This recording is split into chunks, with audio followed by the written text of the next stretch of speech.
Viatu ni miongoni mwa mavazi ambayo asilimia kubwa ya wanadamu huyatumia katika maisha yao, na lengo kubwa la kuvaa viatu ni ili tuweze kustiri miguu yetu dhidi ya hatari mbalimbali ambazo zipo katika ardhi. Lakini wapo wengine ambao huvaa viatu kwa sababu ya fashion.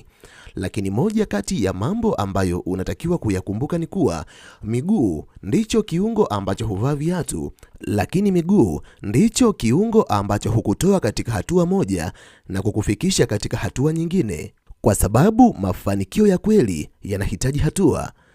Katika kila hatua ambayo unaipiga katika uso wa dunia, yapo mambo mbalimbali ambayo huwa yanatokea katika ulimwengu wa kiroho bila wewe mwenyewe kujua. Hivyo, kupitia hatua ambazo unazipiga, inaweza ikawa ni sababu ya mafanikio kwa sababu unapiga hatua kwenda mbele, au inaweza ikawa ni sababu ya anguko lako kwa sababu unapiga hatua kurudi nyuma, hali ya kuwa unadhani unasonga mbele. Kwa sababu kila hatua ambayo unaipiga katika maisha yako ni kama kilindi chenye giza totoro ambacho macho yako hayawezi kutazama.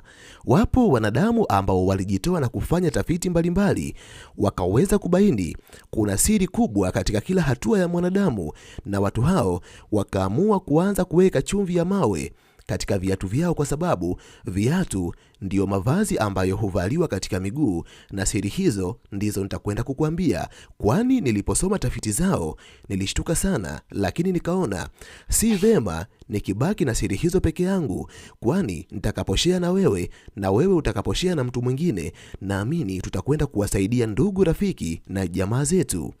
Na ninaamini utakapotazama video hii mpaka mwisho, kuanzia leo utakuwa unaweka chumvi katika viatu vyako kabla ya kwenda katika shughuli zako mbalimbali za kila siku.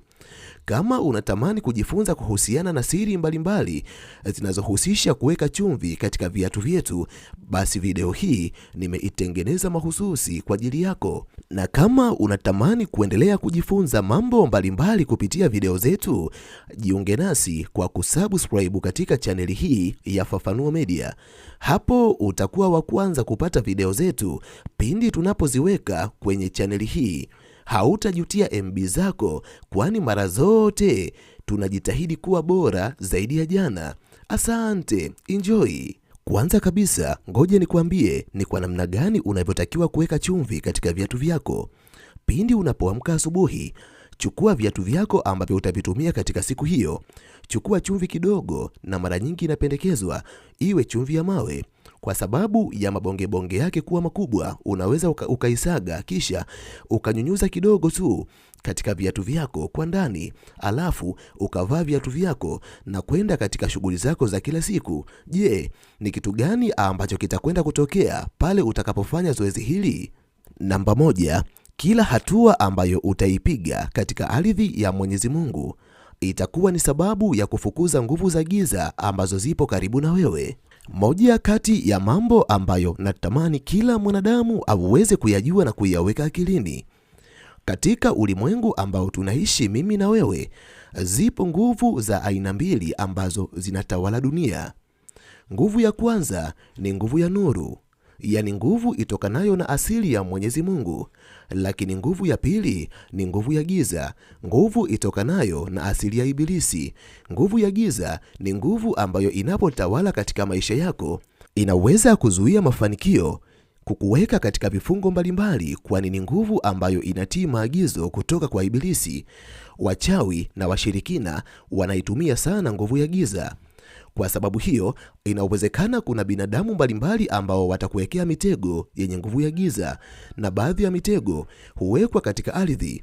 Wapo wanadamu ambao wanaweza kuweka mitego mbalimbali pindi utakapokanyaga kwa mguu wako katika sehemu fulani ya ardhi, basi unajikuta umeingia katika mtego wa kiroho bila wewe mwenyewe kujua. Hivyo, utakapoweza kuweka chumvi ya mawe kwenye kiatu chako, unajua ni kitu gani kitakwenda kutokea? Kitu ambacho kitakwenda kutokea ni hiki: nguvu za giza haziwezi kufanya kazi katika sehemu yenye uwepo wa chumvi ya mawe, kwani chumvi ya mawe ina nguvu za Mwenyezi Mungu. Na ndiyo maana hata mwanadamu anapokuwa na majini ndani yake, anaporushiwa maji yenye mchanganyiko wa chumvi ya mawe, utaona majini wanapata maumivu na mtu huyo atalalamika kwa maumivu makali, kwa sababu chumvi ya mawe inaweza kupambana na nguvu za giza. Kwa hivyo utajikuta kila hatua ambayo unaipiga kwenye maisha yako itakuwa hatua safi ambayo inafukuza nguvu za giza. Hata mitego ya kishirikina ambayo utakuwa umewekewa haitaweza kufanya kazi katika maisha yako. Mara nyingi utajikuta unapiga hatua safi na kufanikisha malengo yako kama ambavyo umepanga, bila kizuizi chochote ambacho kinatokana na nguvu za giza. Kwa sababu hiyo, ni vema ukajifunza kutumia chumvi ya mawe. Weka chumvi ya mawe katika kiatu, kila hatua yako itafukuza nguvu za giza zisiwe karibu na wewe. Namba 2, utakapoweka chumvi ya mawe kwenye kiatu chako, kila hatua ambayo unapiga itakwenda kufukuza negative energy isiwe karibu na wewe. Moja kati ya mambo ambayo unatakiwa kuyajua na kuyaweka akilini, kwa sababu katika ulimwengu zipo nguvu za aina mbalimbali ambazo huzunguka katika kona mbalimbali za dunia. Kuna nguvu ambayo inaitwa negative energy au nguvu hasi. Hii ni nguvu ambayo pindi inapoingia katika mwili wa mwanadamu ama inapomtawala mwanadamu, milango mbalimbali ya mafanikio na fursa hujifunga katika maisha ya mwanadamu. Kisha milango ya umaskini, mikosi na nuksi hufunguka katika maisha ya mwanadamu. Hivyo kumbuka, katika kila hatua ambayo unapiga, kwa sababu unakwenda maeneo mbalimbali kwa ajili ya kupambania mkate wako wa kila siku, kuna baadhi ya maeneo yametawaliwa na negative energy.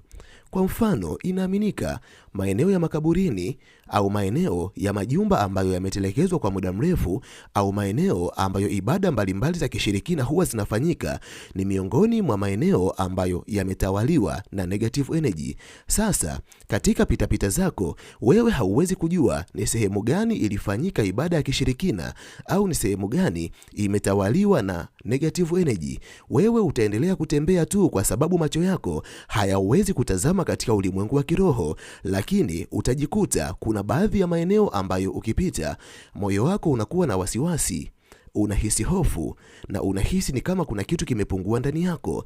Baada ya hapo, unajikuta mambo mengi ambayo unayapambania katika siku nzima hayafanikiwi. Unajikuta wewe ni mwanadamu ambaye unapojaribu kupiga hatua kwenda mbele, unajikuta unarudi hatua nyingi nyuma. Hiyo ni ishara mojawapo ya kuwa inawezekana umekanyaga katika maeneo yenye uwepo wa negative energy. Hivyo, kwa sababu maeneo hayo yana kawaida ya kuvuta mikosi, na ndiyo maana mikosi imeanza kuja katika maisha yako. Nini kitatokea pindi utakapoweka chumvi ya mawe kwenye viatu vyako? Utakapoweka chumvi ya mawe kwenye viatu vyako, kumbuka, negative energy haiwezi kutawala katika sehemu yenye uwepo wa chumvi. Kila hatua utakayopiga, negative energy itatoweka na positive energy itatawala. Utajikuta wewe ni mwanadamu ambaye unatembea katika hatua salama. Haijalishi wewe ni nani, umezaliwa wapi, chochote ambacho unahitaji kukitimiza katika siku hiyo, kwa uwezo wa Mwenyezi Mungu kitakwenda kutimia. Namba 3, pindi utakapoweka chumvi katika viatu ambavyo unavivaa, kila hatua ambayo unaipiga itakwenda kuvuta bahati njema katika maisha yako. Kwa mujibu wa imani mbalimbali kutoka maeneo mbalimbali kwenye ulimwengu ambao tunaishi mimi na wewe, chumvi ya mawe ni moja kati ya mambo ambayo yanaweza kufukuza nguvu mbaya katika maisha ya mwanadamu. Hapo nyuma nimekuambia chumvi ya mawe inaweza kufukuza negative energy, kwa sababu negative energy ni energy ambayo huvuta mikosi, umaskini na bahati mbaya katika maisha ya mwanadamu. Lakini uwepo wa chumvi ya mawe utakapoweza kuifukuza negative energy, ukaribisho wa positive energy utakuwa umefanyika katika ulimwengu wa kiroho, kwani chumvi inaaminika kuvuta positive energy. Ni kitu gani ambacho kitatokea pindi positive energy itakapotawala katika maisha yako? Positive energy inaweza kuvuta bahati njema, utajiri na kuondoa bahati mbaya katika maisha yako. Kwa sababu hiyo, kitendo cha kuweka chumvi ya mawe kwenye kiatu ambacho umekivaa katika siku hiyo kitakwenda kuondoa negative energy ambayo inavuta mikosi na kitakwenda kukaribisha positive energy ambayo inavuta bahati njema. Utajikuta mambo mengi ambayo unayafanya katika siku hiyo yanafanikiwa. Vikwazo mbalimbali ambavyo mwanzo vilikuwa vinakuja kwenye maisha yako havitakuja tena. Namba 4, utakapoweka chumvi katika viatu ambavyo unavivaa, vikwazo mbalimbali vya kishirikina havitafanya kazi katika maisha yako. Kama ambavyo nimekuambia hapo nyuma, Kwa sababu wewe ni mwanadamu mtafutaji, lazima unazunguka katika maeneo mbalimbali kwenye uso wa dunia ukijaribu kutafuta mkate wako wa kila siku. Kumbuka, si kila mwanadamu ambaye unakutana naye kwenye uso wa dunia anafurahia mafanikio yako. Wapo baadhi ya binadamu ambao wanacheka na wewe, lakini katika mioyo yao hawafurahishwi na mafanikio yako. Hawa ni wanadamu ambao watatumia kila njia ili wajaribu kukuangusha katika safari yako ya mafanikio, na wengi wao watajifanya kuwa marafiki zako ili waweze kutumia nafasi hiyo kukuangusha. Moja kati ya mbinu ambazo binadamu ambao ni maadui zako wanaweza kuzitumia ili kujaribu kukudhibiti katika uchumi ni kukuwekea madawa mbalimbali au vikwazo mbalimbali vya kishirikina ambavyo macho yako ya damu na nyama hayawezi kuviona. Unaweza ukawekewa dawa fulani mlangoni pindi utakapokanyaga tu katika mlango wako au katika mlango wa nyumba fulani ambayo unakwenda kuingia, basi kuna nguvu mbaya inaingia ndani yako, nguvu ambayo inakwenda kufunga kila kitu ambacho kinakupa mafanikio. Au inaweza isiwe mlangoni, inaweza ikawa katika eneo lako la kazi au katika sehemu yoyote. Watu hawa watakapofanya hivyo na wewe ukaenda kukanyaga katika eneo hilo, kuna hali ya mabadiliko ambayo utaihisi ndani yako. Mabadiliko hayo huwa ni tafsiri ya mgeni mpya kuingia katika ulimwengu wako wa kiroho, na mara nyingi huwa ni mgeni ambaye ni negative energy au vifungo mbalimbali vya kichawi, na kuanzia hapo unajikuta unaanza kukutana na changamoto mbalimbali ambazo mwanzo hazikuwepo katika maisha yako.